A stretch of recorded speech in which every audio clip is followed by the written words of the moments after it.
Ce mercredi 12 novembre 2025, l'unité de recherche en microbiologie appliquée et pharmacologie des substances naturelles, URMAFA de l'Université d'Abomey-Calavi, a abrité le lancement officiel de l'atelier de structuration technique dans le cadre du projet Réduction des inégalités en matière de santé maternelle et néonatale au Bénin, approche communautaire. Une première journée orientée vers la concertation, l'engagement intersectoriel et la co-construction.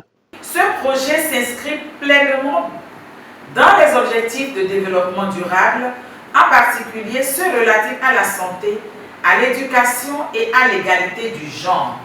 Il s'agit donc d'une logique d'action communautaire, d'appropriation locale et de renforcement des capacités en matière d'hygiène et de prévention des infections.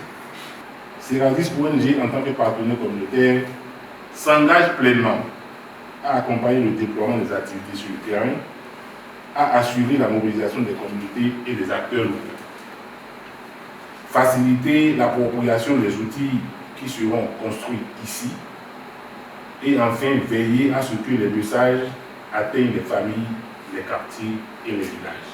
Dès les premières heures, les acteurs clés de l'éducation, de la santé, des affaires sociales et du monde associatif ont répondu présents. Objectif, poser les bases d'un concours visuel porté par les élèves pour promouvoir l'hygiène de la jeune fille et prévenir les infections en milieu scolaire.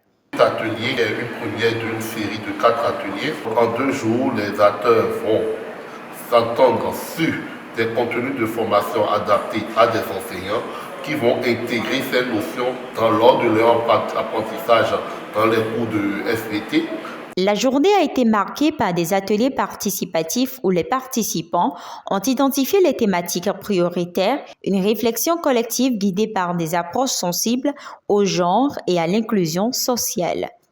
La femme se doit donc de beaucoup entretenir son corps, tout en sachant que c'est elle qui porte la vie, c'est elle qui donne vie. Donc si elle accumule des infections, cela peut être fatal, que ce soit à la mère ou à l'enfant. Donc ce projet vient en fait renforcer ce qui est en train d'être fait dans les établissements pour que la jeune fille qui est à Cotonou ou qui est dans le Nord puisse savoir quelle attitude tenir en cas d'hygiène menstruelle ou de l'hygiène de façon générale. Cet atelier qui a commencé ce jour va se poursuivre jusqu'au vendredi 14 novembre 2025 avec de bonnes résolutions via un document cadre en cours d'élaboration.